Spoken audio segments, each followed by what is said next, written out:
All right. Yo, let's start off with a cheers, guys. Salud. Cheers. Pura vida. Pura vida. You guys don't know about the looking in the eyes when you cheers? Oh, yeah, you're right. Sean right. failed the test. He didn't look at anybody. He was looking at the ground. Go. What does that mean? We got to drink the whole Actually, thing? as a matter of then? fact, when Sean gives handshake, he also doesn't look at you, DIs. Something I always noticed. Damn, that's a big call out. I think that's important, for real. Maybe it's just Annan. Maybe I'm like it's like what's it called, an authoritative thing, where it's just like Yeah. you know, like the leader dog is just like it's just like Fact. I'm gonna eat Or slowly. maybe you're doing something really fishy behind my back, and you don't feel comfortable looking at me. What the fuck? Like, what the hell? That's such The subconscious is coming out already. The real thoughts are coming out already. But yo, okay, so we're out here. You see the vibes. You see the setting. It's a beautiful scene that we're in right now. It's a lot of thanks to this guy right here. We got our guest, Brando. Brando has been living out here in Costa Rica for how long now? 5 years. 5 years. 5 years. And because he came and made the first move into Costa Rica, that's why Annan came through here as well, following his footsteps in terms of like laying down his family and everything, his roots here. And so thanks to them, we're out here celebrating, drinking these beers in this beautiful setting. So shout out to them. And I just want to give a quick little intro of who Brando is for the viewers out there. He started off as a barber, as most of the guests that you've seen on our podcast. And over the years, he's grown to become an owner of a barbershop. And so he's really like earned his right to be considered like an OG in the barber space, especially in the Mississauga area. But then he made the bold decision to retire from barbering, and we're gonna get into it, but he made a really cool transition into a very timely topic right now, which is in the crypto space. So transitioning from the owner of Chair Barbershop, retiring, selling it off, becoming an influencer in the crypto space where he has 60,000 followers on X, formerly Twitter. He's been a Bitcoin investor since 2013. If you know, you know. That means a big deal. He's founded Dokyo, a community venture studio in the crypto space. And I'm going to keep going, and I'm going to let him talk in just a sec. But he's also flipped, 10K to multiple seven figures and back multiple times. So we want to hear about that journey and what that's been like. But before we get into all that, Sean, please hit us up with some rapid fire questions. You don't have to make a huge statement on them, so like just do a short little statement or like a one-word answer. So if I say something like dogs. Cats. Well, not like that. Not like dogs. Well, okay, unless you're like, if I said dogs and you were like cats, like as in I'm a cat person, right? Or like dogs, I have one myself. Dogs, don't like them. Dogs, dirty. Dogs, cool. Man's best friend. You know what I'm saying? It could be any kind of statement, whatever. So I have like a few things that I'm just going to mention because from our conversations, you're pretty up to date with like internet trends, news, politics, that kind of stuff, and you're pretty opinionated on it. So first word, Diddy. PSYOP. Interesting. Okay.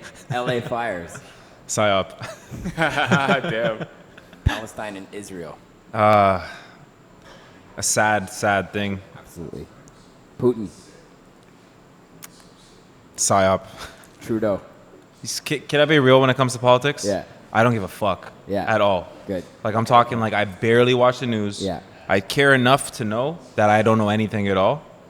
And it's just something like I feel like your energy can be spent better anywhere else. And so I try my best to have my opinions. I feel like the world is a certain way. Mm-hmm. And thanks for the intro, by the way. I feel like I should have. That was a nice long intro, and there was no like, oh, thank you. Yeah, my bad. Yeah, I kind of just like. No, it's cool, it's cool. I'm like, But okay. back to the topics there, like, I mean, we can get into it. It's just I feel like everyone has their opinions there, and as of lately, my prime focus is joy, happiness, and anytime I dive deep into it, it just gets nasty. It gets muddy. Yeah. And it just it changes your perspective on things. It's like the dark side of humanity, and I feel like there's so much out there that we can do. Traveling, chilling, meeting people, vibing. I mean, all of the above. And main prior was just to take care of the fam as of right now. Dope. Okay. Few other one-word things. All right. Okay. God. True. Religion. Important. Okay. Health. I mean, if you're not happy, if you're not healthy, you're not happy. Okay. Love. I think love is like the Missing. only thing. Love is It's like love. Missing. No, but like I feel like the answer is always love. It's either a love or a lack of love. In And- any single decision, anything you do in life, like love or a lack of it. Okay. Everything. Like it literally just across every single, like all those things you mentioned earlier, lack of love, confusion. Right. It's like the deepest truth. It's God. Love is God. Yeah, I've had some mushroom trips that taught me that. Okay. Yeah. Modern dating. One word take. Ooh. Or like a statement. I think it's difficult. I think there's so many options now. As a male, it's harder. Yeah. Because you're just constantly getting battered of being like the enemy. Yeah. And as a female, it's like you are confused to like, okay, like have you ever been in a position where like multiple girls like you, Okay, yeah. and it's like you kind of feel the pressure? All the time. Yeah, right. Like it's something where For Chris, you know it's multiple dudes. not a lot of girls get to experience that, right? As guys get to experience that, but girls get to it's all day every day. So for them, it's like information overload because now they're like their pool has opened. Psyop. Psyop. Modern dating. Psyop. Yeah. Social media. True. Thoughts on social media. Thoughts on the internet. I think Stuff it's like that. changing a lot, man. Like as of lately, we're in information and like it's just it's I think authenticity is going to start being really important because you have AI, you have all these algorithms pushing all this shit to everybody. And I think in that process, people are going to start craving connection again. So we'll see how that goes. I think that's why we've been really talking about personal branding and making a difference and speaking back with wisdom. Like, okay, I've been through X amount of time in my life. There's not a million courses I could teach. I can go on ChatGPT and write up a course. But can I tell you about like the 15 years of me cutting hair and all of the things I've learned, all the people sitting in my chair? There's a lot to go with that. So I think that's where the value is if we can like just tune in and people just want to connect with real stories. So yeah, social media is changing. It's like 70, maybe 90% of not that. And then people are starting to wake up like, okay, I actually have a purpose on the planet. I can help people. So this is how I'll do it. Right. Okay. Interesting. Do you want to take it from here? Yeah, sure. That was fire. I think just off of those topics alone, like we can have a 3-hour podcast and go deep into that. But I want to start with your journey, Brando, like, cause, you know, we were talking a little bit just before the cameras came on about your transition from being a barber to a barbershop owner and then selling that off and retiring to pursue something else. And I know that's where your journey collided with Annan's journey in terms of that retiring process.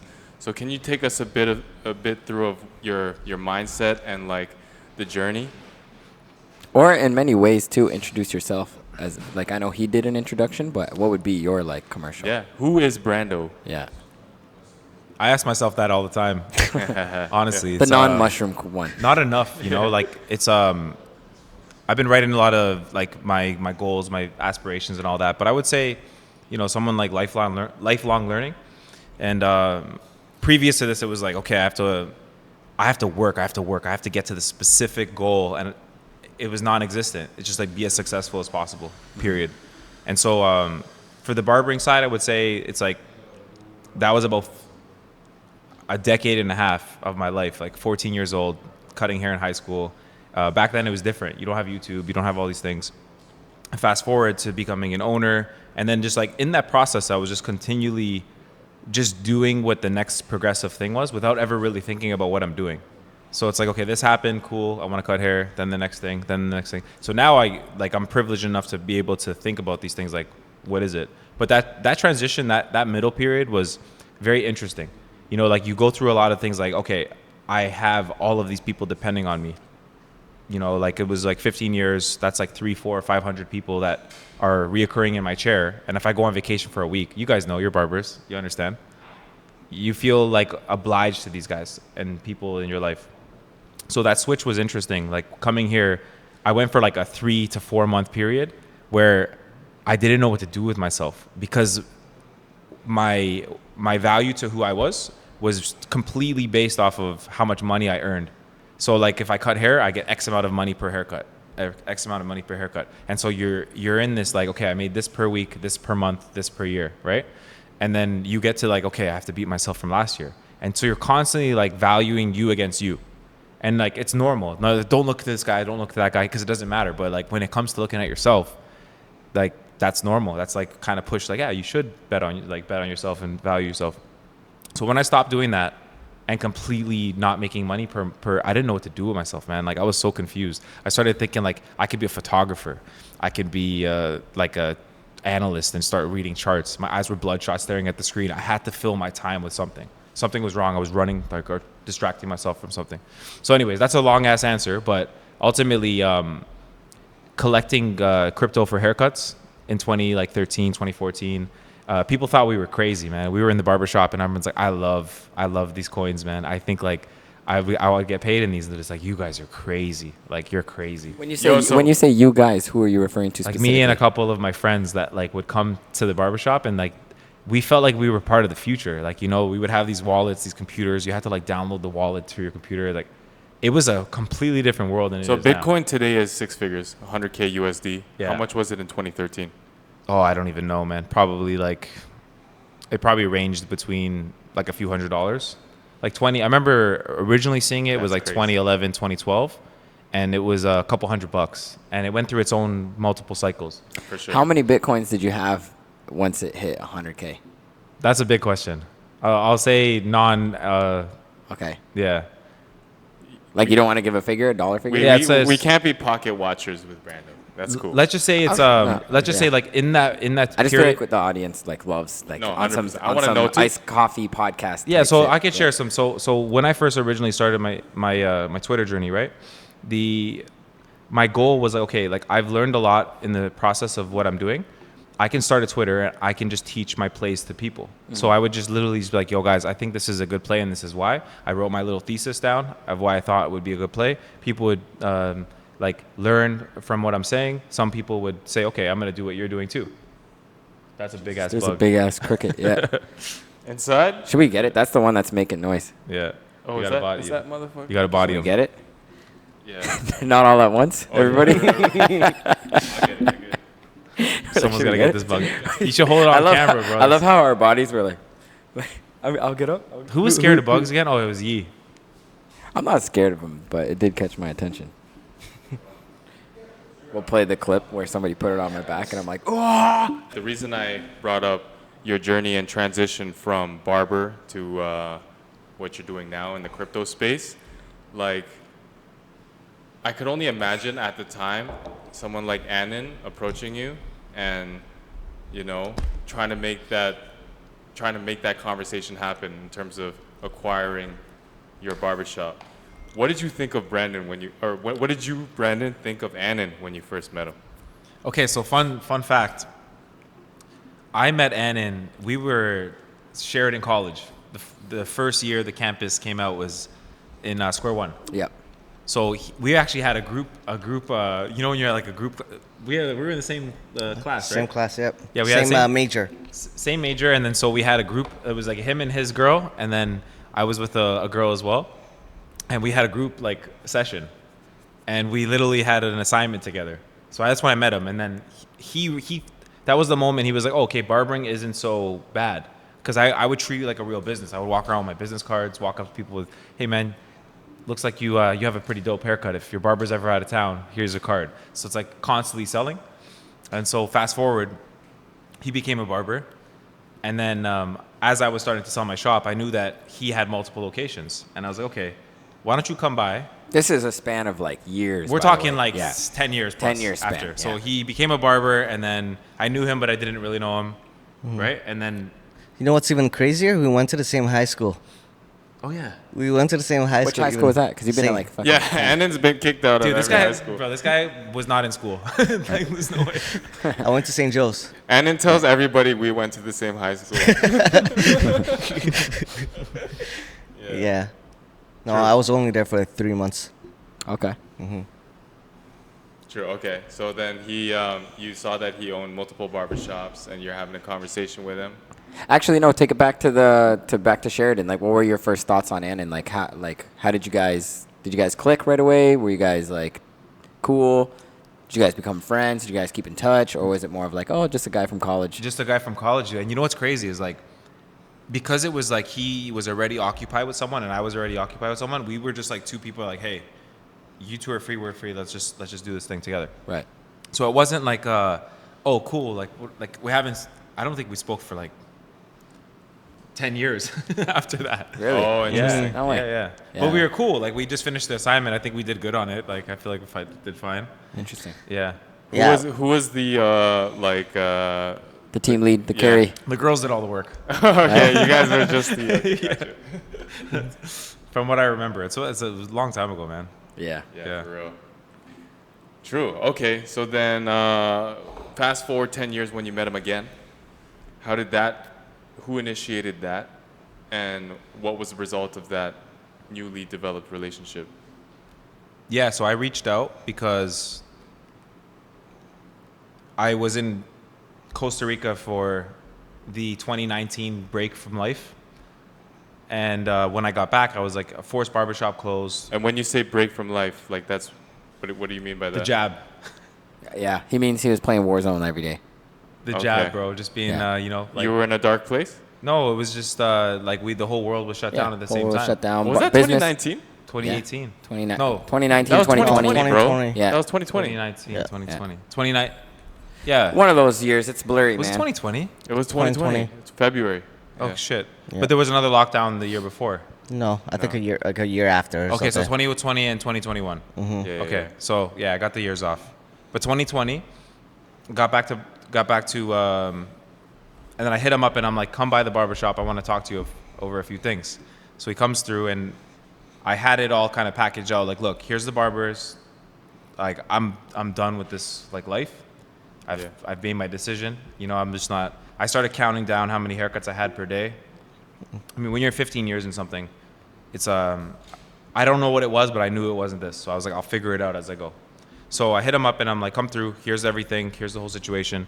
And then when he came, I had a meeting before that, and there was a screen with one of these houses on the screen, and he saw the screen. He's like, "What's that?" And I said, "Oh, that's some stuff we're doing in Costa Rica, but like, let's talk about the barber." Because I thought if he saw that, he wouldn't be talking about the barbershop. So I'm like, no, let's just talk about the barbershop. Yeah. Wait. Question though, like, why did you hit me up? You know, to buy a chair. Like, what made you even think about, like, me? Yeah, so my logic was, okay, anyone that has a franchise that's looking to expand has a really cool opportunity here. One, it's like we renovated the top and the bottom. You can run a barbershop, you can run a tattoo business in the basement, you can do a creator studio, podcast. Like, the opportunity in the basement's there. You have the barbershop. It's been running for 3 years. It's busy. And people know it in the area. Anyone that's hungry that has processes can bang it out and come there and make it happen. If you think about it, not a lot of people have multiple locations. Right. So it's like that's a very narrow group. And unless somebody else has a first location, wants to expand to a second location, you need a decent amount of money. So I knew that he was on the move, and I'm like, okay, look, this is a good strategic play to lock down Lakeshore. Right. And you're not fully in Toronto yet, and you can work your way there. So, I reached out. I told you to come by, and I spoke to I forgot who it was. There's another two guys that were working, business guys that were working from home, and they needed a shop to start working at, and they were hungry. So, but they just didn't have the capital to make it happen, because that's a big move. So that's what it was at the end? Like, Annan just had the capital? Or was it anything about him that stood out for you? Yeah, I think he was just he was open to any opportunity, and I think it was the willingness to just be like, okay, this is a cool idea. How do we make it happen? Right. Not, I don't know, wishy-washy. It was just like, if this fits into the big vision. But ultimately, you ended up coming to Costa Rica first before you did that move. Before I purchased the barbershop for sure. Yeah. But Why did you do that? Just for vacation, or just because were you that interested in whatever he was building? Oh, that I you was saw? sold. I was sold before I even came. You know, I already committed before I even came, to be honest. But something to point out as like we're talking, it's pretty cool because it's power of personal branding too. You know, a lot with the decision of the barbershop purchase had to do with your personal branding in the barber world. You know, simply because of who I knew, like knowing who Brandon was and whatever. You know, so like I associated that with. You resonated more with, say, for example, Chair versus like I Cut and Fade. Mhm. Yeah. Yeah. Because of who he was, what he had built, the network, the trust, right? And who he was as a person, like internally. Yeah. And that's something I remind a lot of my barbers too. Like when they say personal brand, I feel like everybody associated it with social media following and like all that, Right. you know. But I feel like personal branding is just simply like how you Character. carry yourself, how you Yeah. brand yourself, your reputation, and so forth. You know. Facts. Your character, for real. As a matter of fact, like I could pretend that like, you know, I was so smart, I was so strategic, I calculated a number, I opened a shop, but like a lot of it to do with like, yo, this guy has his rep, and I'm gonna go and pull the trigger, you know. But Yeah. yes, like rent was pretty freaking cheap there. You know, like it was a really good location. It made sense in terms of you know, like where the first location was located, where the second location and third. So it did make sense too, you know. Okay. Right. So, okay, Brando, when you sold your business to Annan and then you wanted to move on to something else, was it clear for you initially what you wanted to move on to? Like you said, you had that phase where you were kind of looking for something to do, right? So, like, explain to us how you led or how you got into crypto, like how you got full gung-ho onto crypto. Yeah, so before I stopped cutting hair, there's cycles, right? And that last cycle was a couple years before I completely stopped. And I remember like getting home and be like, I don't have enough time to look these things up, but I'm making crazy moves in the time that I do have. So I'll like work 12 hours, get home, and I have 3 hours. So it's like, imagine if I had all the time in the world to do this while I'm not cutting hair. And so I had the knowledge because I was keeping up with the markets. Right. And when I ended up moving here, that was it was during the bear. So like bear market, bull market, the market was down, but there was still a lot of opportunities. And so in that process, I didn't know what to do with myself because there wasn't much energy in that realm. And so I just kind of like, okay, I don't know what I want to do, but I do know like, okay, health is important. And there's certain things, like I used to get migraines for like 3-4 days in a row just from like bad posture for all the years. And so that was another reason that kind of pushed me away from, it was just like, okay, I'm not healthy. I'm like mentally like driven in a certain way, and also legit physically like, okay, 3 days in a row, like try having a migraine, sleeping and waking up the next day with the same migraine, but you do that for multiple days in a row. Usually like one migraine, okay, I'll deal with it and I'll wake up tomorrow and I'll be gone. But it was like 2 days, You 3 ever days. get concussed? Is that? I got a couple concussions in my that's past. Probably part of it. It's a part, yeah, like let's just say everything adds up together. But I ultimately was like, okay, you know what? I'm gonna focus wholeheartedly on just meditating every day. No alcohol, no gluten, just go on like a straight like monk, like personal monk mode. And by like the 3rd month, I started to let go of the outcomes of things, and I started to just be like at peace. I was like, hey, I'll join this swimming team. I can't stand swimming. To be honest, like as the first day I went in the pool, like the girl was like, "Are you okay?" I was so tense. I just kept like going face first into the into the water. And it was because my posture was so bad that I didn't have the right frame. Like I needed to like do like special workouts to straighten my like I legit had like, it was like my frame was off Damn. just from doing this. Just fucking cutting like weird. Bro. Just because like, you know, when you're cutting, you're like this, Yeah, right? yeah, Your yeah. shoulders up and you're always like this, right? Yeah. For Bro. me, it's my lower back, man. Like my lower back on the right side of my upper glute, bro. Sciatica. Yeah, we ain't Yeah. young. We ain't young, guys. But it adds up, bro. Yeah. So when that starts to get so bad to the point where you're like, yo, you have to like kind of be aware that that's going to happen. So anyways, that happened. And then after 8 months, a buddy of mine was like, you need to come to Dubai. I have an opportunity for you. Come through. Yeah, I remember you were. Wait, was it you that was cutting in Dubai? Yeah, no, I didn't do any haircuts. That was Mike Solomon. That was cutting in Dubai. Yeah, Mike was around at the same time, actually. I think he was there while I was there. Right. Which is interesting. Okay. Yeah, so I get to Dubai, and then it was like living lavishly. Like we're driving Ferraris, we're in yachts, like crazy parties. And I'm around all these people that are like really hungry, like energy, ambition and stuff. And I was so calm for 8 months, or like whatever, a year of just living that calm, chill, meditate every day, retiree kind of lifestyle, which is fun. It's beautiful and it's a good way to heal. But How was it for you actually, like, getting introduced to that? Were you always surrounded around those kinds of things, or like did you have to acclimate when you went to Dubai? the contrast was interesting. Yeah. But for me, I've always been okay with that. Like, I Right. feel like as barbers, like, we can all relate. You have someone in your chair, like, you're gonna adapt. Yeah. You're gonna learn how to open the fronts. Like, these are skill sets. Like, that's just, actually I want to bring up, just because I feel like it's a very unique thing, where I think barbers and bartenders from like the age of 18, 19, 20 to like mid 20s is the best thing that you could possibly do for like character development, because you're learning how to deal with people. Like, you're speed dating on a daily basis. Yeah. And so, like, you're learning so many things in real time. Like you don't even realize it. You can read body language and you don't even realize it, like, at all.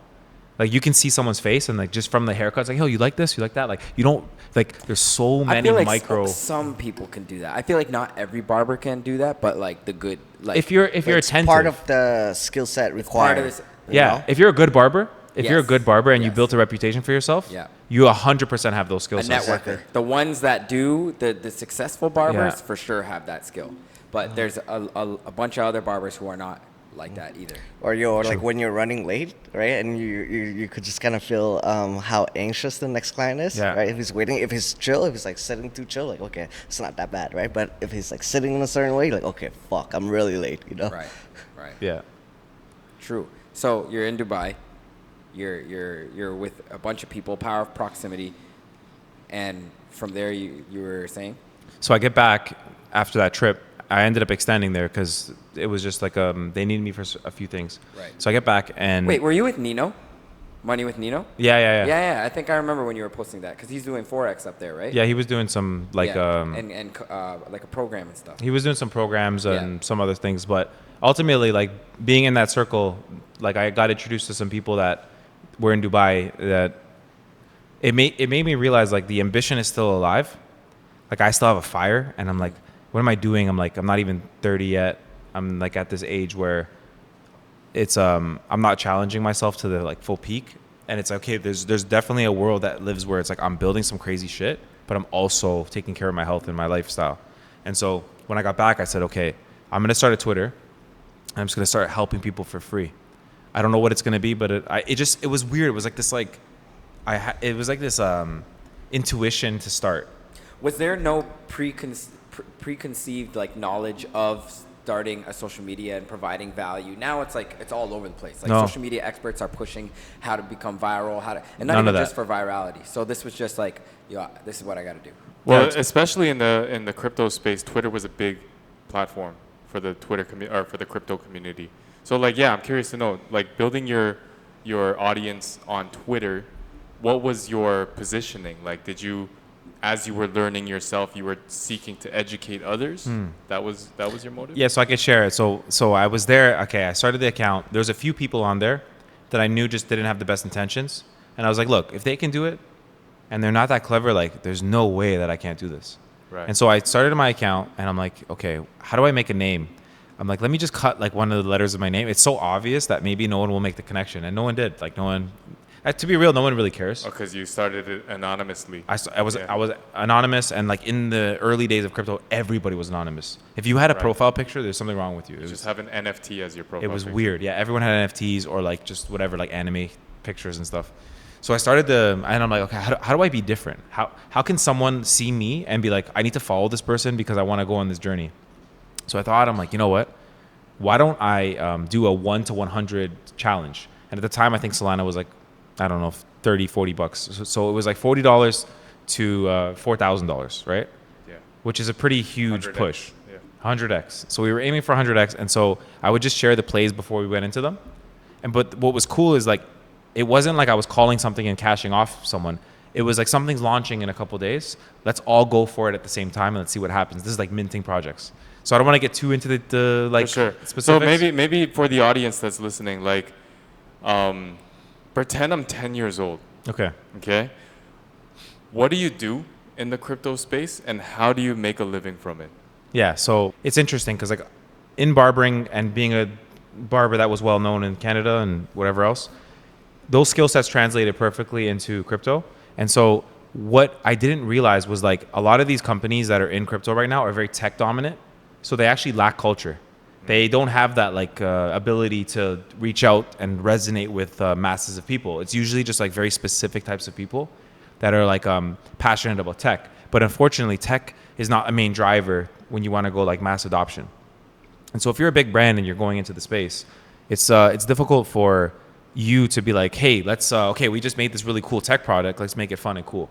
And so a lot of these big brands, what we do is we have like a venture studio, and we did a clothing line and a brand. And so we host events in different countries. So we did one in Korea and Seoul, and we went to Tokyo.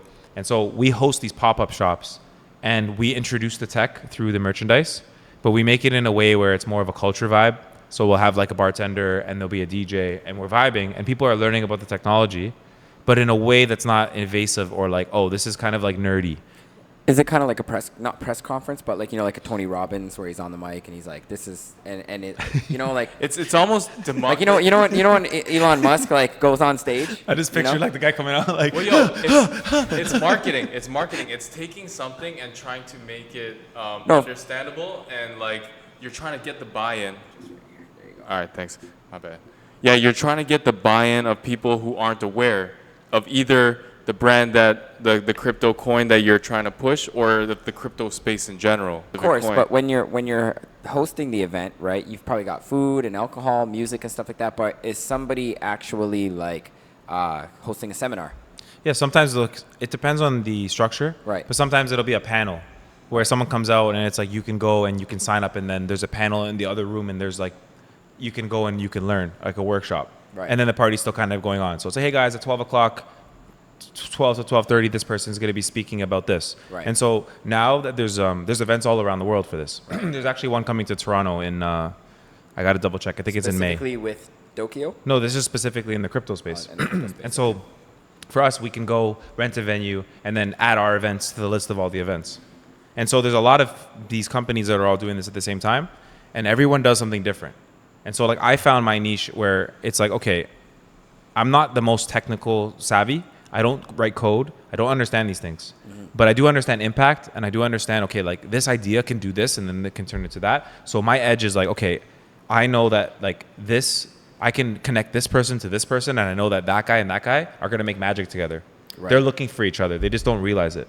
Just same way like you're cutting someone's hair, and the guy's like, man, I'm lonely. I need this so-and-so. And then you have a girlfriend, of like a girl that you know, and you're like, this girl would be a perfect match for this guy. Like, right. So think of that, but think of that from a business perspective, where it's like, and then the larger the contracts and the bigger it gets, the more impact. And then you get to a certain level where it's like, you know what?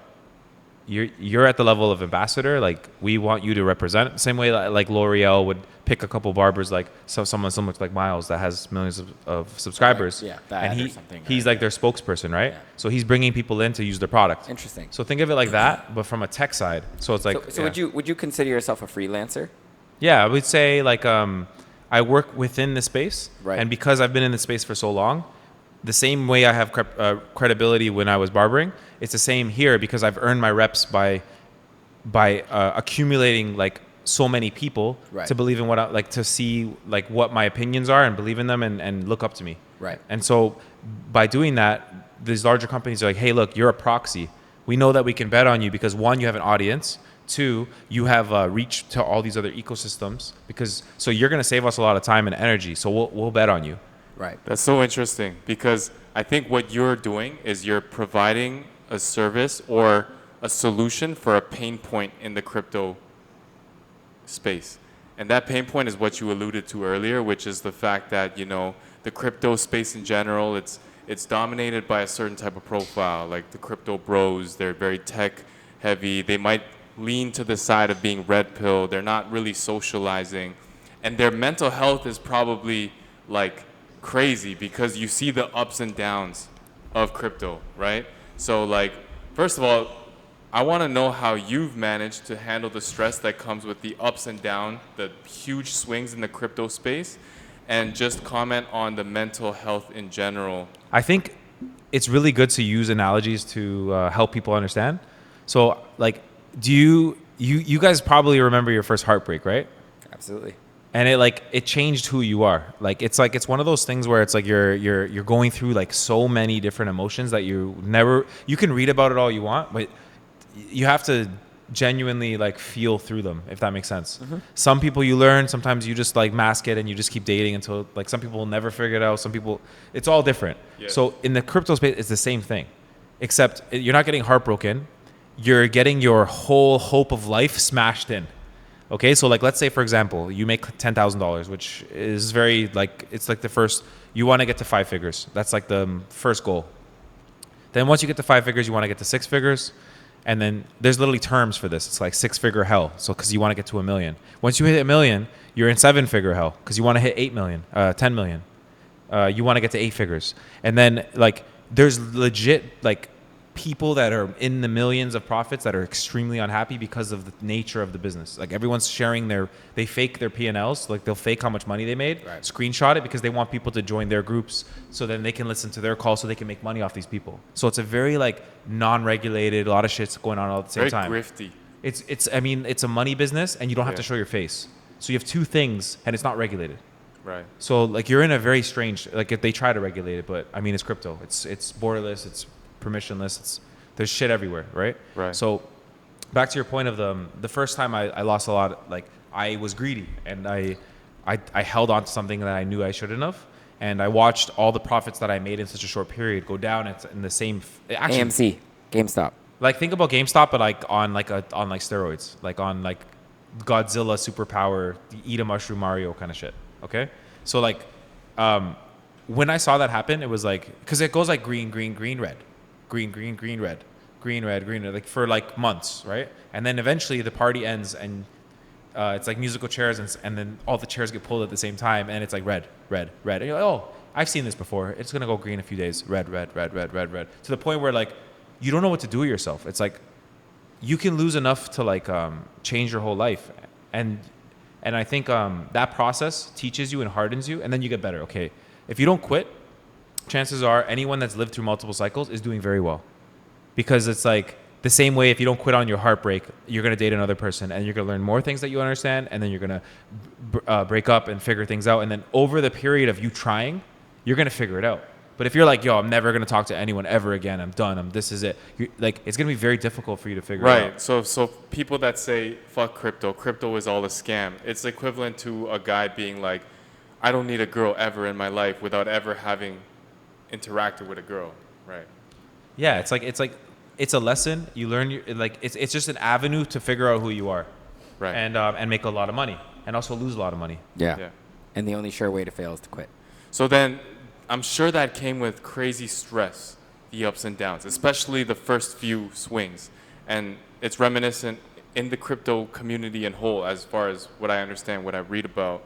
And I think it dives into a broader subject of mental health and men today, because it is a big issue in Korea. I know we were talking about Korea specifically, but in general, how has your mental health been impacted by being in crypto?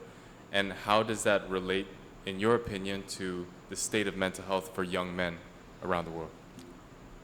That's an amazing question. I think it's a growing issue. I think the way society was structured is like they don't really care so much about men's feelings. Like, and it's interesting because it's tough to be it's tough to be a human being in general. But as a man, it's like there's a lot of expectations of us, right? And you can't really fully express yourself. Like, try crying in front of your girl. Your girl will like lose respect for you, bro. Yo, like for in a real. second. You can't break it out too often, but if you do break it out, sometimes they're like, oh my god. Dude, It's true. No. If you're bro. doing it all the time, then something's wrong with you. But if it happens like once a blue moon, once a year, if you do that, it's gotta be worth something doing it. What's for. worth it crying for though? Like just losing control, like letting the person know that like, yo, you don't have like whatever image you have of me. It's like I'm out here struggling. Do you know what I mean? And it's just like But this is my point. and also letting that person know that like you're not helping the cause. Do you know what I mean? And it becomes something of a vulnerability. I don't think that when a man, there's a time and place to be vulnerable. Bro, I don't think so, man. I agree with you, but I think like if you're gonna be vulnerable, like you're better off going and being vulnerable with your boys and airing it out. Facts. But I feel like if you are very emotional in front of your girl, like there's emotional, like you can have your like. This is my. But what's the issue with crying to your girl? Like why? Why is it a problem? I think, and this is why I want to talk back on the mental health side. It's like because it's seen. It's like you're seen to be like the leader for her emotions and yours. Okay. And if you're like losing your frame, Wait, what? Like how does crying mean like losing your frame? like if you start bawling out for something that's not Okay, if you're at your not- parents' funeral and your that's a parents different die, story. You know I what think I mean? that's a different story. But Yeah. I think if you're like, hey, I want to talk about my emotions today. Like, Yeah, you made me feel like obviously, this. for sure. No. Like, so you can't just air things out course. as easy. So you have to like, and so I think like now it's like these young guys, it's that times 10,000. Yeah. Like they can't even go approach someone because like of all this like shit that's going on. Like they're having a hard time, man. Like if you look online, like even at the stats, like I don't want to get too into. I got some stats here. Yeah, Let me pull give up you some some stats. stats. Okay. So of every 5 suicides in the U.S., 4 of them are men. 1 in 3 men under 30 have a girlfriend. Okay. Versus 2 out of 3 women under 30 have a boyfriend. And you might think that doesn't add up. No, it's because the women under 30 have a boyfriend over the age of 30. Okay, take that in. There are more single women who own homes in the U.S. than single men now. And women in urban areas under 30 are now making more money than urban men under the age of 30. Interesting. So take that in. I think it's interesting, especially now as we know we touched a little bit about politics in the beginning, but like I feel like there's a big shift happening right now, and this is one of the key things I wanted to talk to you guys about today. It's like masculinity. Like what does it mean? Like we lived through an era where the left was such a strong force in our society, right? We had Trudeau for 8 years. And masculinity, I feel like, became overshadowed by femininity, or however way you want to describe what happened in the world, and especially in the Western world over the past decade. And now the tide seems to be shifting. I don't know if you guys feel that too, but it's very apparent for me and in a lot of spaces. So like, I want to talk about young men who are trying to find their way, who are like, what kind of structure and mental health tips do they need to make it through, to make it in this world? Because you guys are 2 examples of guys that have been relentless in your come up, and have held a strong mindset throughout that journey. And I think a lot of young men can learn from you guys. You know what I'm saying? So Yeah, what advice would you give to your younger self almost? Yeah. You know? Aside from being in the crypto space aside, barbering business aside, but like through your experiences and how you guys navigate the world, what's some advice that you would give your younger self? Well, it's hard because Or just the average young man in general. what age, like High school, everything specifically, matters. or and- 20s, early 20s, young men. Young men. Not little boys, not grown-ass men. Or some grown men who are still in the Peter Pan phase, still haven't grown up. Yeah, like what would you say to the punk ass kid that Annan was? What if back in Chris the wants day? to know, like, how to be a man? Yeah, no, facts. That's basically it. Because I think that's a question that's so fucking criticized. It's like, what does it mean to be a man? Is it toxic masculinity? What the fuck is toxic masculinity? You know what I mean? So like, I find that like I have a lot of trouble answering like generalized things because I'm just very careful with giving inputs on like things when not considering everything else. You know, Okay, cool. I like that you said that because I want. So I find that I can give a lot more input when things has already got into like details enough where input can be given. You know, so when you say like how do I give advice for kids and stuff like that, okay, it's like if the kid is too manly, you know, maybe you should tell him to be like a little bit less, right? If the kid is like too fearless, then maybe you should tell him to be a little bit more fearful, you know. If the kid is like all about learning, all he wants to do is grow, maybe you should tell him be patient. You know, so it's like it depends. It all depends. So it's hard to say like a one-word answer. It's like, hey, kids, this is what you need to do. You know, all of you. You know, it's like right. So then, what is some of the critical thinking that they should adopt in terms of going through the process that you did? You know, because it's a very specific way of thinking that you're describing right now, right? Well, the willingness to learn is definitely like a no-brainer, you know, the willingness to like, you know, shift your paradigm and be willing to, you know, look at things in a different perspective. Like, I think that's like very crucial for everything else. Right. Right. I think a good thing is like get out of your own way, and I feel like we all, it's like you're so convinced by what's the right thing to do and how to live and how to move. You want your parents, like, again, it depends on what age, but I feel like we live for other people up to a certain age, and then there's a moment where you're like, okay, I have to figure these things on my own, and I think that's when you become a man in a weird way. It's like when my responsibilities start adding up. Even in my like mid-20s, I couldn't ever take myself serious. Like I don't consider like even saying I'm a man made me like feel uncomfortable. And so I think Would you say like almost like an imposter syndrome? yeah, like I think there's a level of imposter syndrome, and there's also a level of like you want something to happen so bad. You're like, I really want, like, and you're just like so hungry for this thing, and it's okay like to have that level of drive, but you can't control everything. Like, if I look back in my life, all the things that have happened that have completely drastically shifted my direction have all come from me not planning it. Like I've manifested specific things, sure, but in terms of like my actual where I'm at in my life right now, if I look back, I just worried a little bit too much about what people thought. So I would say like, hey, look, like you're gonna have to do your thing, and you're gonna fail, and you're gonna mess things up, and it's okay. So I feel like it's like continually checking in for yourself. It's like we don't have those skill sets when you're younger. And so like when I used to cut, like especially the young guys, they would come in, and it's funny because you see these guys go through like they're grade 8, they're like really goody two shoes kind of kids. Maybe it's different nowadays. And then grade 9, grade 10, they start to come in with big earrings. The clothes get baggier. They start to talk with like their hand over like, yo, I think like, yo, can you like and they have like the signs, and then because you can see like they're getting influenced by their friends, right?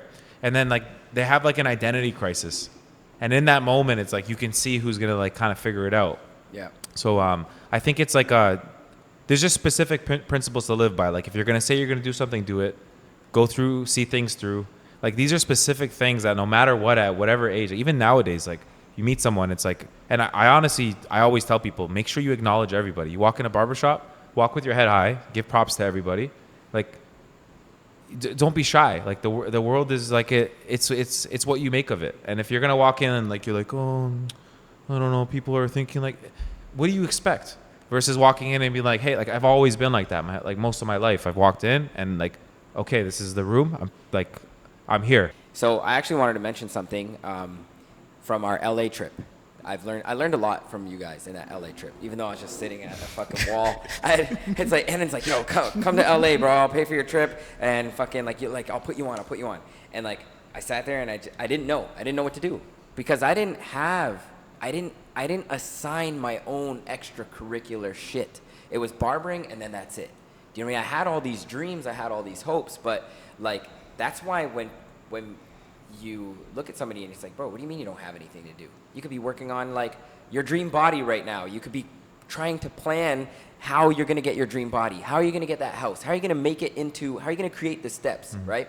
And what I learned from you guys is like, you guys just, your work ethic, you just would wake up at 5 a.m., right? But anyways, one of the lessons we were just talking about, like spells. I'm sure you remember this, right? So I wanted to say that when you had mentioned it, okay, you shared an interesting thought that words are spells, and perhaps maybe it shares the etymology of spelling, like putting spells on people and you're spelling words. If you don't know this, there's a verse from the Bible, James 3:1-12. When we put bits into the mouths of horses to make them obey us, we can turn the whole animal. Or take ships as an example. Although they are so large and are driven by strong winds, they are steered by a very small rudder, wherever the pilot wants to go. Likewise, the tongue is a small part of the body, but it makes great boasts. Consider what a great forest is set on fire by a small spark. Mm-hmm. Would you like to elaborate on that? Yeah. So I had a life coach in the process when I was doing that whole transformation, when I was meditating and taking care of my body. And it was helping me get off of outcome-driven mentality, where I was constantly thinking, like, when you're a high achiever, and you're always like, whether I was an athlete in high school, you get onto this frame of like continually thinking about like, okay, you either win or you lose. I need to like really take care.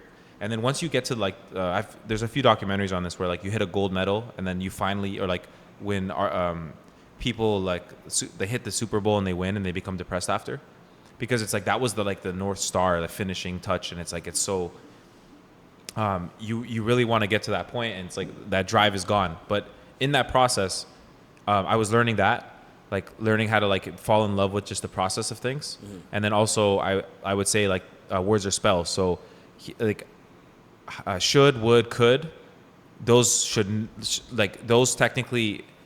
You're about to say it. Yeah, like I was about to say it, and like I would always correct myself. Sometimes I slip, and I'm like, then I re-say it again.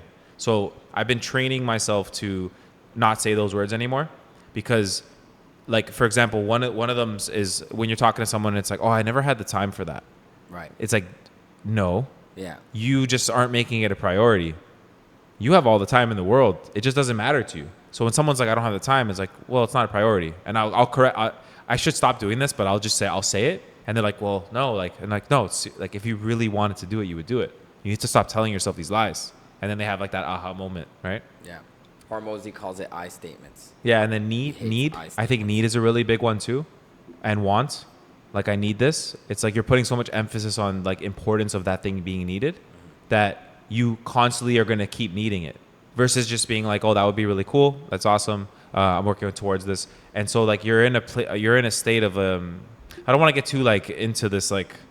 No, please. Yeah, like the attraction, but I truly believe like when I started changing my words, I started watching my life change, and then instead of like me trying to make things happen, they just started happening for me and to me, and then I was like, this is I remember in my Dubai trip when I was meditating every day and coming back, I would wake up and I just kept saying, I can't believe I'm living this life, like this isn't like, and then I say, don't say that because it's like, no, I deserve this. I've worked really hard for this, and I appreciate this, and it's like, and I kept saying like, wow, I can't believe this is my life now. Wow. And then it's like being in that state of bliss took all those months of planning and working and not caring to then enjoy those things. And I think a lot of people stop before those things start happening. They never let it see through. So they keep getting in their own way.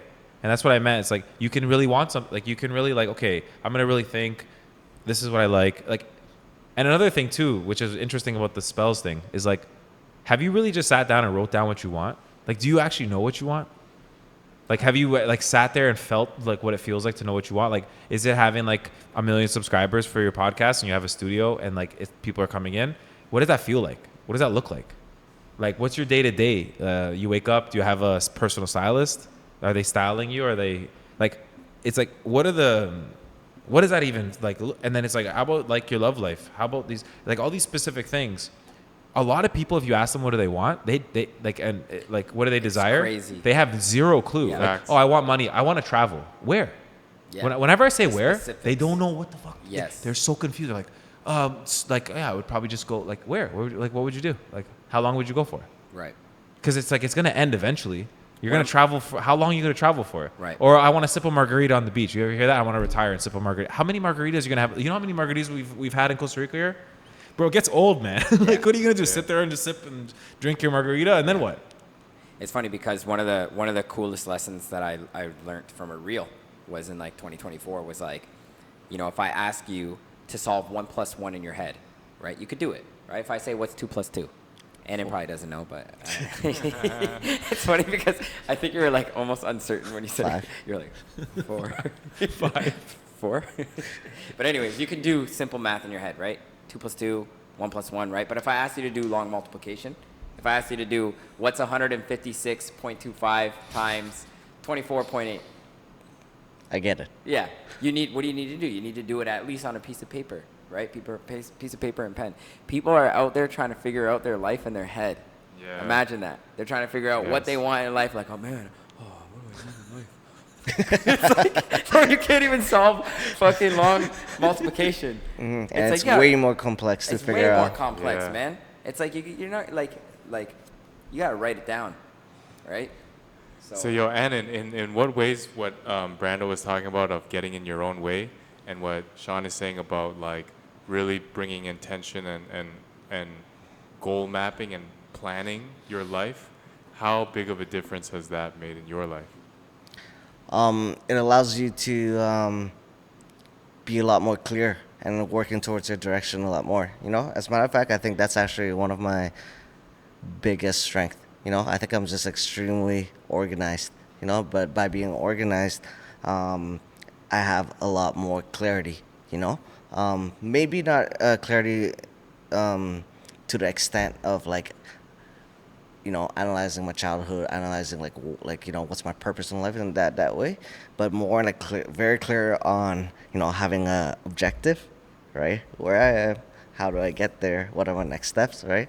I got really good at that, you know, but like over the past like little while, I got like a little bit deeper and like actually really try to break down to like why and like why do I even want that and whatsoever.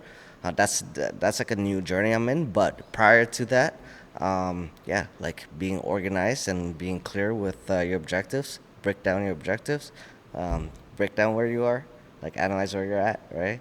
What are the options you have, and what's the best next steps, and turn your next steps into tasks. So that's something I personally mastered, which allowed, you know, clear direction and productivity. Yeah, I think they're both important to have like left and right brain, because I feel like if you're too spiritual and not logical enough, right? Then like you will have no order. You know, it might just be too chaotic, So, or like, you might be letting go. Of But like order. sometimes spirituality doesn't like is logic. It's just better logic. It's just like deeper logic. That's right, what it right. is. You know, because if you really break it down, now all of a sudden you're spiritual. But you could, if you don't have the skills of being organized, right? Then you could be like You'll very lose your way. spiritual. Yeah, well, like you might, know where you want to go, but not how to get there. Versus like knowing how to get there, but not know why you're going there in the first place, right? For me, I feel like I've done my healing, and I have a. Wait, sorry. Can you repeat that? What you just said? I feel like you can be spiritual, right, and not have organization, and like you'll. So, like, what do you define as spiritual? Sorry, not spiritual. I mean, like, I guess what I'm trying to say is know your why and know your purpose and have that kind of figured out. No, and not your purpose and why, but done the healing, the inner work, right? The shadow work and understanding the traumas and to understand yourself more so that you have a clearer understanding of what you're might be grinding so hard for or missing in life. You know what I mean? So, what I'm trying to tell you is like all that is just the next step of what you said like prior. You know, it's not like A versus B. It's actually the next step. Because think about it, if you're setting objective, understanding where you are and how to get there, right? Then you become better, and then when you become better, what do? You break down your objectives a little bit more, right? True. So the better clarity of where you want to be, right?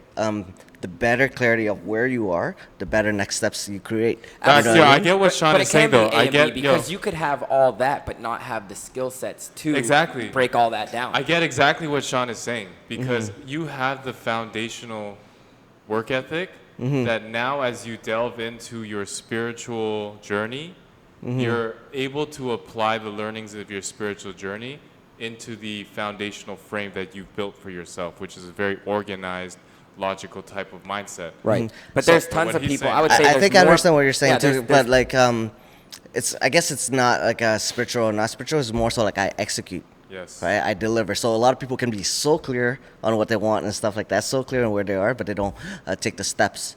You know, they could plan out, they could understand, but they don't take the steps. You know, so It's it's like that you can't get lost in your head in the spiritual side of things. You have to make sense of that spiritual side, come to a conclusion, and apply whatever learning that there is to apply within that journey. Yeah, and again, I think to add on to that, I think that it all depends on what you want out of life.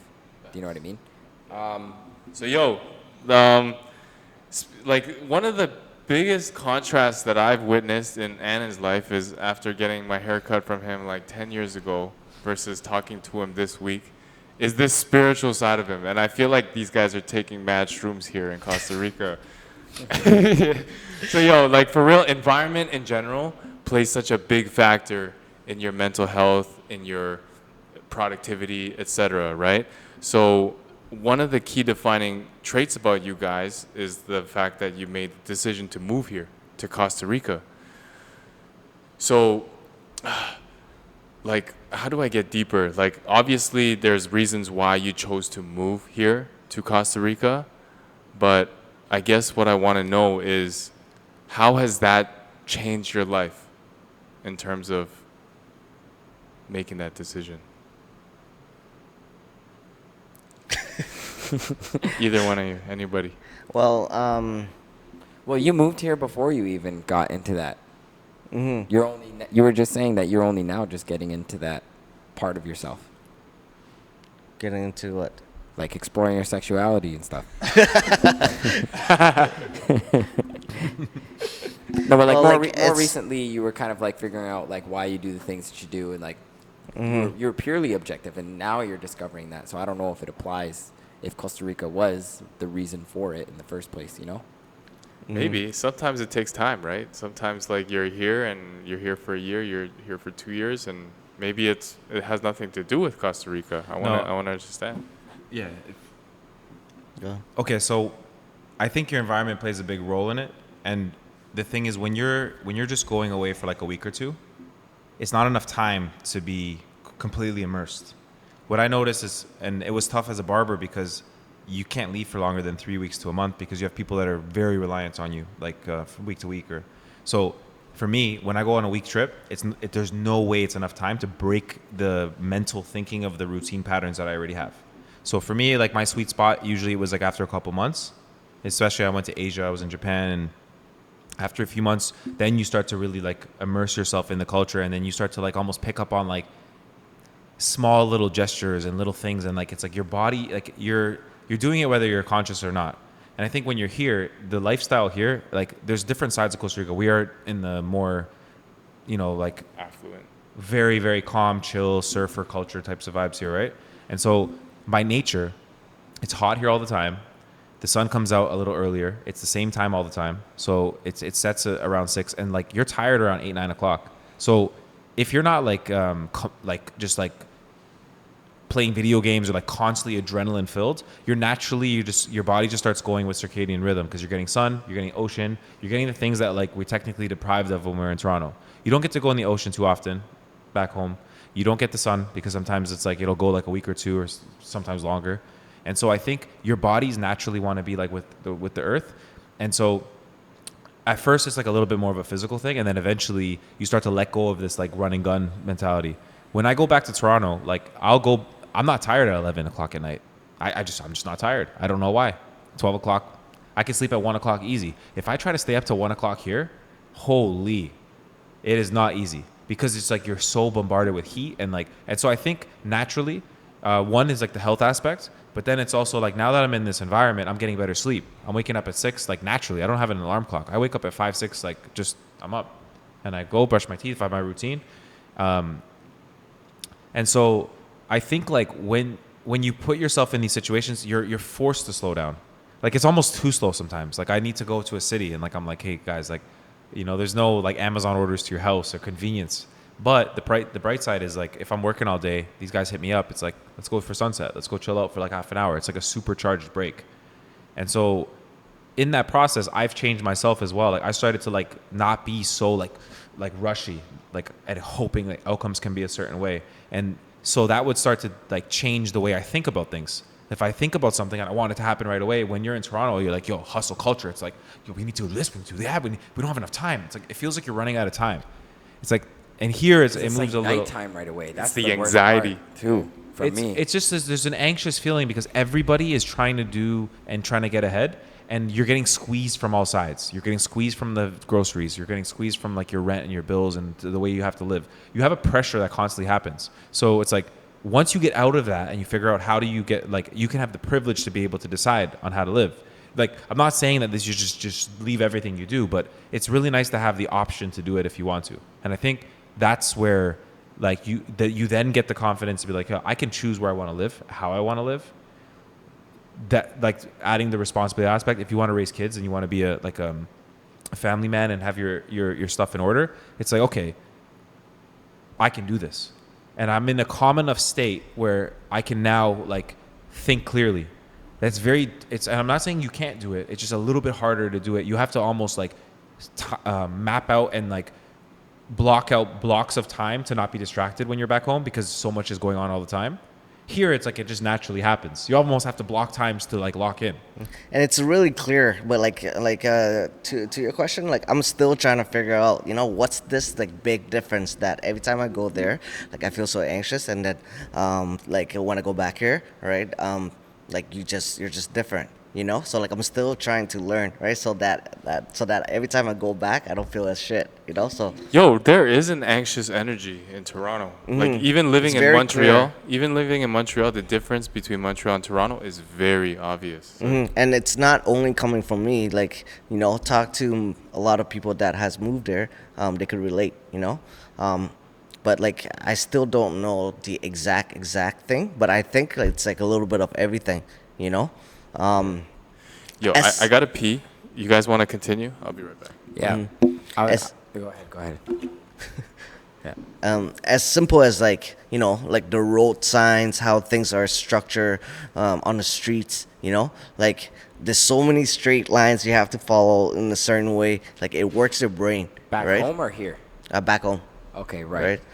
Like I'm talking about every little details make an impact, so like let's say for example, when you go back to Toronto, right, when you see street sign, when you see shapes, when you see colors, like stuff that your brain are familiar with, it works your brain, right? So then it's like, okay, I see circle, I see square, I see, like you can categorize a lot of things that you see, right? So it works the fuck out of your brain. So when you walk into like I don't know, the beach or the forest, like you see like the beach, what color is that? Your brain doesn't label it, it doesn't categorize it. There's no shapes to it's things. kind of like it's You know what I mean? You're being herded in the city. We're You're being Micro- herded like a sheep. There's It's also like micro arrows decisions, this. like Yeah. many micro decisions. Like Yeah. if you're driving, it's like don't go over the speed limit because like this can lead into this and that, and you have like Yes. anxious And fear. it's got to be that way when you've got like a million people like all living in one. like little I area. understand. Yeah. Like I understand. Yeah. Like why the system's done this way and Right. and whatever. I'm not saying like like you guys are so bad. Right. We good? Yeah. I don't think naturally we're supposed to be in that. But I don't think naturally we're supposed to be in that. I I see understand that. like how, like as an entrepreneur myself, right? I Yeah. understand the concept of Yeah. getting things to be systemized, Right. to be efficient, Yes. And I understand like I that. fuck with that heavily. But right, being a Yeah, take pee, human, too. Yeah. but being a human being, I would prefer not to. Absolutely. Mm-hmm. Yeah, and like being here too, like it's definitely like this is a lot of your decisions and where you are now Mm-hmm. is something that I resonate with a lot because it was something that I knew I wanted as a kid. Mm-hmm. I just knew I wanted to be by the beach because that's the most inner child me. I just knew I didn't want to be in this. I'm a country kid, man. I'm from like the suburbs, like but outside, like think like past Georgetown. I grew up in like small towns, Amherstburg, right along the river. I was like catching frogs, catching fishing. I was in the dirt, doing like in the farms, those kinds of things, right? So I completely agree with that. And being here, being in this space, and like seeing this, a real life version of what my life purpose exercise is super motivational and inspiring, man.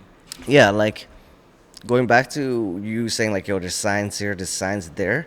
I remember when I went back last time, I was driving down Credit View, right? I was driving, it was like I think a 60 zone or something like that, right? I was driving pretty fast, right? Maybe like 80, 90, but it's an empty road. There was like nobody, like completely empty, right? And I was just kind of looking at my phone driving, and I was like, oh fuck, I'm in Toronto. I can't be doing this shit. I put it away and I got scared. Then I'm like, holy fuck, you get scared to get caught. You're not worried about your own safety. You're worried about getting caught. Over That's a good here, analogy, when you're yeah. driving, you're thinking about your safety. The stuff that you think about your head is not getting caught.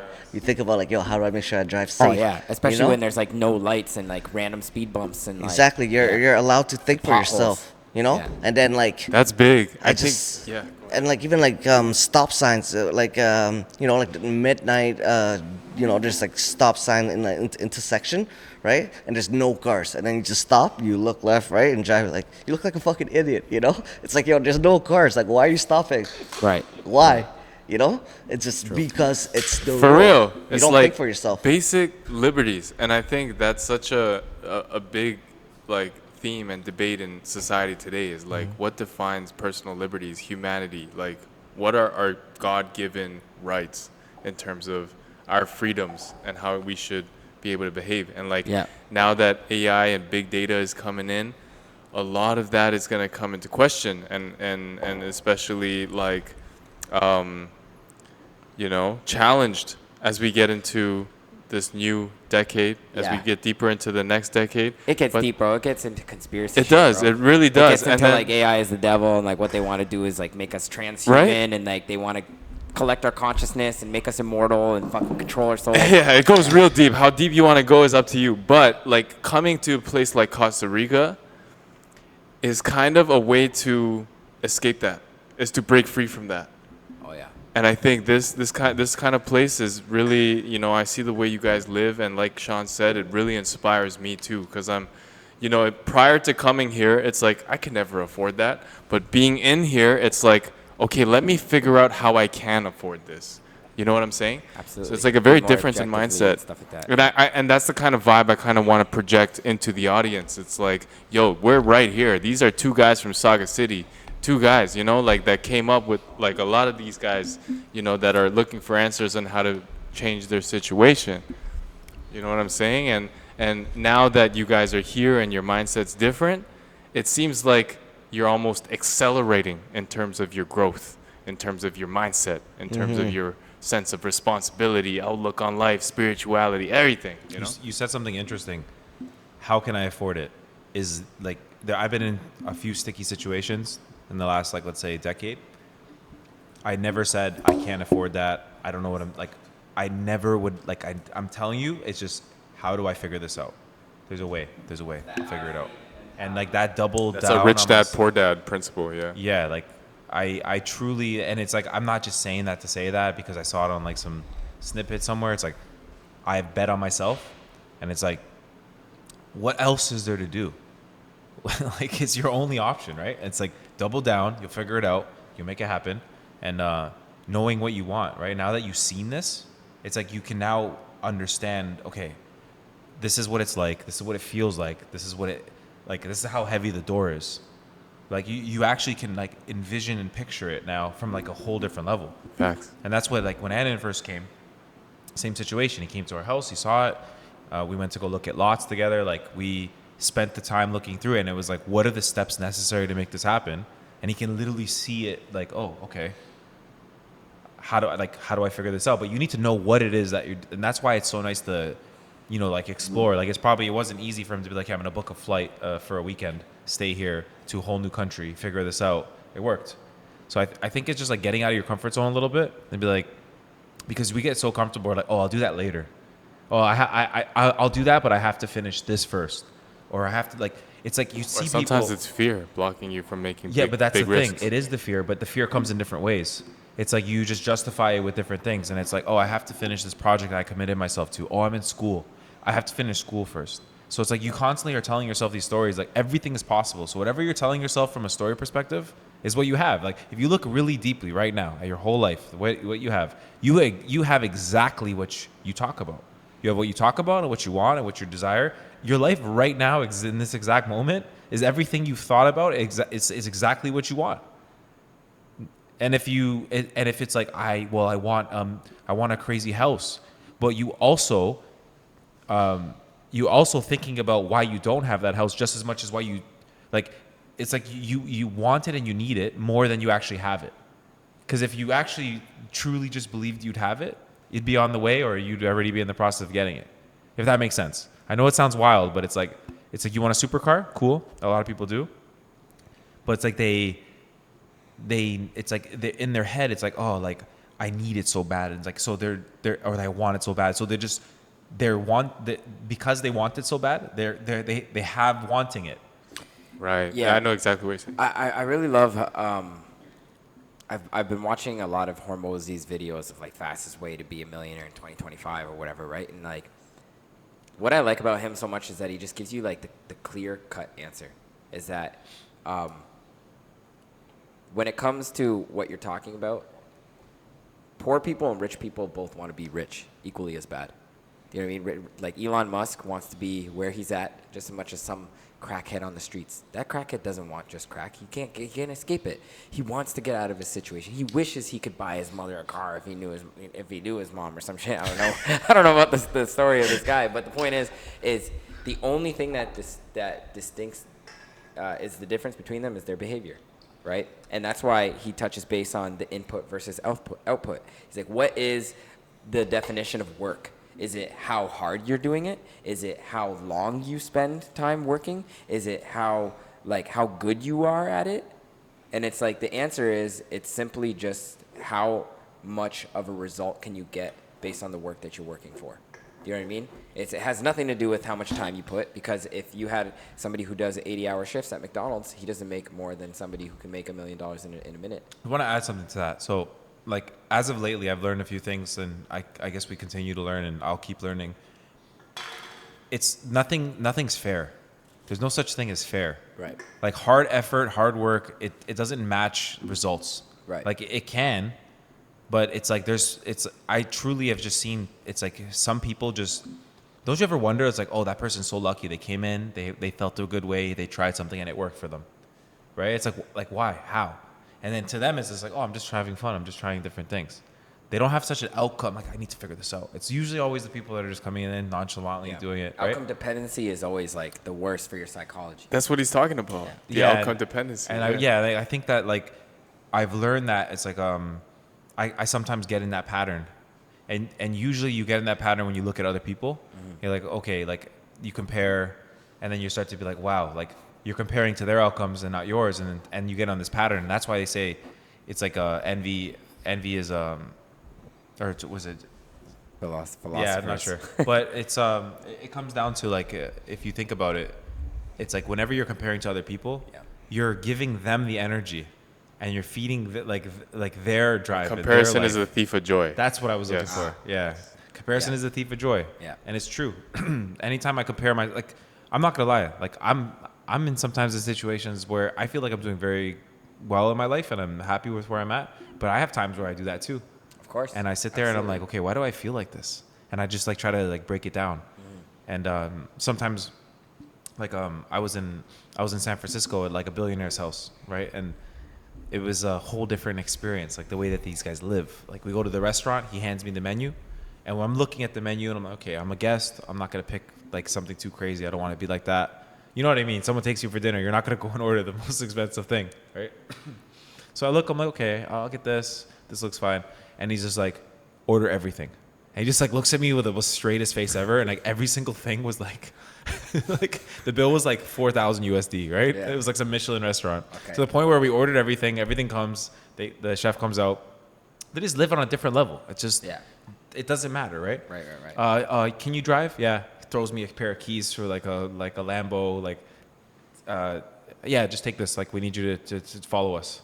So it's just the lifestyle was different, and I put myself in a frame, like, you know, like, is this what I really want, and what's stopping me from this lifestyle? And then even if I had that lifestyle, how would I live it? Like, would I be afraid if I had so much money that like I would be afraid for my safety when I walk around? Like, do I need security? Like, so I started asking myself all these weird questions that, like, because I was experiencing it in the moment, similar to you guys coming to Costa Rica, it's like it was just a new experience for me. And I think, I think it's good to always be insightful and like keep checking in on like what it is that we want, because like how much is enough? Like, it never ends, bro. Right. So, I think that, to me, what I think about becomes the topic of, where does your validation come from? Is it external? Is it internal? So my question to you is, where does your self-worth come from? How do you define how do you get your self-validation? Or what are the factors of external validation that you fall victim to? So like I feel like my overconfidence, a lot of it came from fear, right? Fear of well, like what we said earlier. It's like everything's like about love, you know. It's like fear of not being able to be loved, so that I'm constantly chasing that, and because I'm so scared of not being able to attain love, and I felt like that was personally where my drive came from.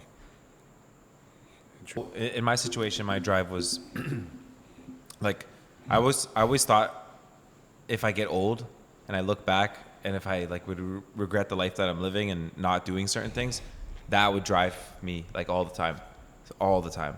Like it's just something about getting old. Like it's just like The thinking about it. inevitability of death. We're all mid-aged, by the way.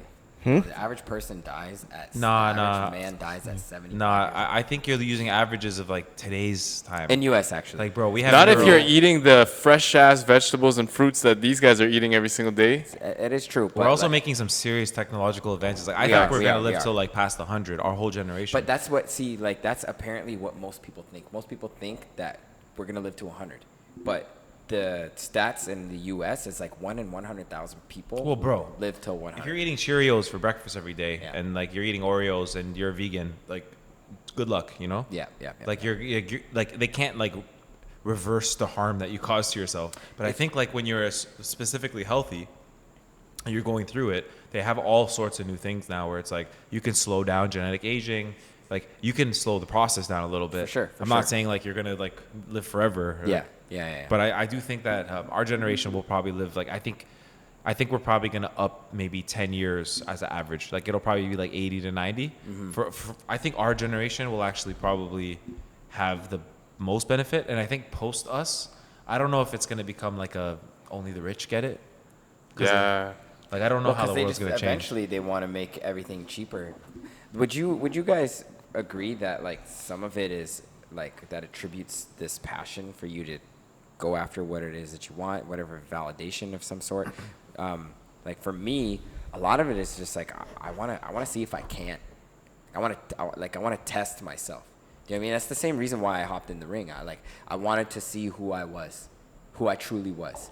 Do you know what I mean? For real. It's like I often say my greatest fear is unfulfilled potential. Right. That's what I mean when I say like looking back. Like that's one of my drivers for sure. Right. Why do you feel like you have that fear? Because it's like we only got one life, right? So to live that one life, as finite as it is, to die thinking you didn't make the most of it is a scary feeling. Right? Then it brings it back to the story of the fisherman. Like I'm gonna like speed through it because I don't want to go on a spiel of a story, but it's like this business guy sees this guy fishing at a dock, and he just keeps asking him like why don't you buy a boat and hire people to do that? Why don't you scale and scale and scale? And he keeps asking him, and then what? And then what? And then what? And little precursor to the story, he had a guitar on his back. And he's just like, oh, I'm just trying to go home, feed my family, and play some guitar, right? But eventually he's like, oh, then what? Then what? Then what? Then your company could be so big and you'd have multiple ships and you'd be making multi-billions and go public. He's like, all for what? He's like, so that one day you could go home, to your family and play some guitar. And he's like, bro, I'm already doing that. You know what I mean? So like, how much of that, like, I guess where I was trying to kind of pivot to is like, if it comes to the fear, right? A fear of like not living a fulfilled life, and then you were saying like, where does that fear come from? Like, what's the why behind that? Like, why can't we just do the things that we say we want to do right now? Why does it like? Don't you think maybe it is a comparison? And Jordan Peterson talks about capitalism and how it's the very thing that propels society. It's like this competitive aspect of us wanting to do more and more and more and more is the very reason why we're, if you believe it, on the moon or going to Mars. It's funny that you said that because you know how I told you like my drive was like fear of being loved and whatever, and now you're saying it's like, yo, if you wanted that, like why don't you just do that now? Like what's the point? Like what are you chasing? You could get that right now, right? Right. So I felt like just very recently I like that's what I realized. Like I truly realized that it could be attained now. I could just be me. Like I don't want to get back repetitive into like the previous podcast and talking about all That's spiritual okay, man. journey and stuff like Yeah, that. yeah. That's why I kind of cut myself short. But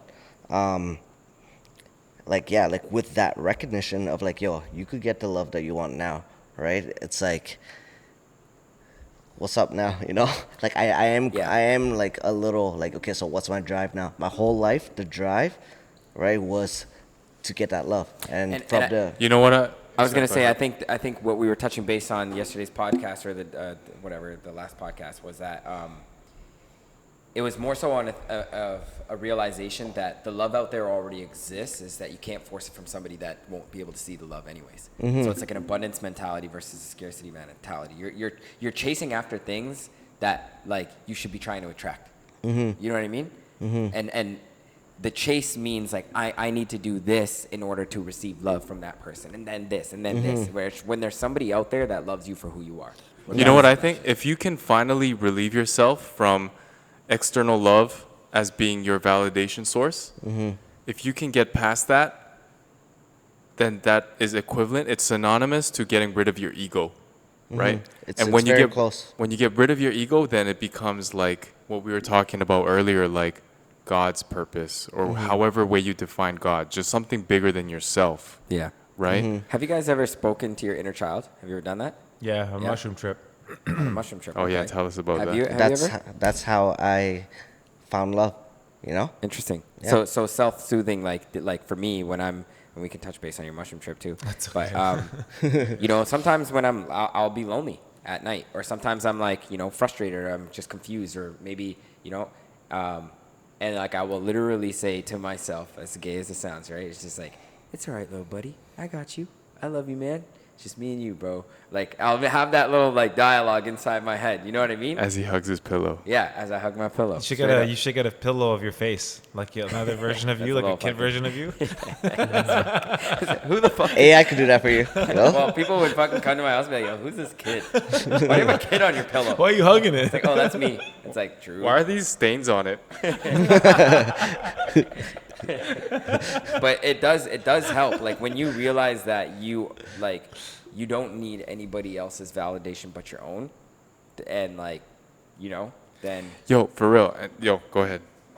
You had something to say. You're about to say something. No, it's okay. Go ahead. Just to like kind of finish my thought on that is like when you start thinking of God and God's purpose, and this can be a whole another hour, right? But I feel like if we were made in God's image, what's the first thing God did? what do you mean? What's the first thing God did? If we were made in God's image, Yeah, what's the first thing that He did? What give us no, free? not The word of God or light or something, right? What give us free will? He created. He created the earth. He created light. He created whatever. So that's the verb, create. I Right? think, you know what's interesting of that is like I feel like if we're not creating something, it's like the opposite is like I don't know if it's depression or it's something else. It's like being in a state of motion of creating, whether it's like whatever you're manifesting or creating in your life and you're actively moving towards it. It just feels right. It just and I think it's like trusting the intuition as well. With the inner child, it's like these are things that subconsciously got like pushed down and it's getting in the way. That's why you're like consoling it and healing it. And I remember when I was tripping out, like I remember seeing my inner child it like freezing in a thunderstorm, and I went to go like I'm like, hey man, like it's all right. You didn't know. It was a rough situation. It was based off a serious past situation, and so like I hugged myself, and while I did that, it was like a very strange. It's almost like I got lighter, and I didn't even realize that was in the way, because we create all these different layers, right? And then so you break down layers, whether it's through certain conversations, whether it's like you're internally by yourself. Like I treat mushrooms like medicine. I haven't done it in years. It's been a long time, but I did it with my eyes closed, and I didn't open my eyes once for like 4 hours. I was like a closed eye Watching visuals, like just laying on my back. I told my parents too. I was like, because I was at their house, I was like, hey, if I don't come out in like 5 hours, just come check on me, because I don't know what these chocolate things are, man. But I came out there, and it was really interesting because like I bottled my emotions for so many years, so I was going through it. Yeah, and I realized like once that happened, I felt lighter, and I felt like less pressure that I was putting on myself. And I think it's important that all of us, I don't know how deep it has to go for people, but most of us are our own worst enemies, and yeah, that's just what it is. When you die, what do you want your tombstone to read? I feel like he doesn't give a fuck. Hey, No? No, I think it's good to leave a good presence. It was fun for now. I don't think we fully die. I think we'll see each other again somehow, some way. But I think leaving, like when it comes to legacy, which is pretty much that, it's did I do the best I could while I was here? Did I cherish with the people that I loved and appreciated? And I think it's yeah, did I pass on the values and lessons learned? And I think I don't know what it would read, but as long as I did those things, like even when I'm with my grandparents or older people, even when I meet like there's a story to tell. So even my cousins and like older people, I always like chat with them, even like they're like in their 90s or 80s. Just give them the voice, and you can see it's like they can't wait to pass down. Even my grandparents are getting older now. It's like I can tell that there's a shift in the way that they talk to me because they want to leave an impression, and they've almost got like a jolliness to them, right? And yeah, like I don't mean to be grim in a sense, but yeah, I think as long as I left a good impression, I'm happy. Like what else is there to do, really? it kind of goes back as to your reputation that preceded you, that Annan recognized when he first approached you, as long as you have that on your deathbed, right? Do the right thing, man. I feel like me and you would have a very similar message, you know, like the whole thing about doing God's work. True. Like Facts. I'd be happy. Yeah, that- if you want to answer that question, what would your tombstone What would your read? tombstone read? Yeah. Yeah. I wouldn't know how to word it exactly to look good on my tombstone, but Annan's got to but- hire somebody to write it for him. so I gotta have a spell check. ChatGPT. But you know, that I'm a soldier that fought for love. You know, like on that good side. Like That I'm sounds fighting so for God's romantic. work. You know what I mean? Yeah, I feel I you. wanna fight for what good is. You know, and Yeah. I'd be happy dying like tomorrow if I made an impact on that. Right. When you say a soldier to fight for love, you mean you define love as being God's Yeah, purpose. I'm not religious or anything like that, right? Yeah. I use the word God because I feel like most people would understand, but like a lot of it is what I would love to have fought for, you know. Real talk. I want to take the same path as Buddha in a way, you know, in a very funny way, right? But I'd die happy. Amen. Well, yo, thank you guys so much for doing this, and man, thank you for having us here again. We'll do this again. Sounds good. Cool. Peace. Later. Peace. Boom.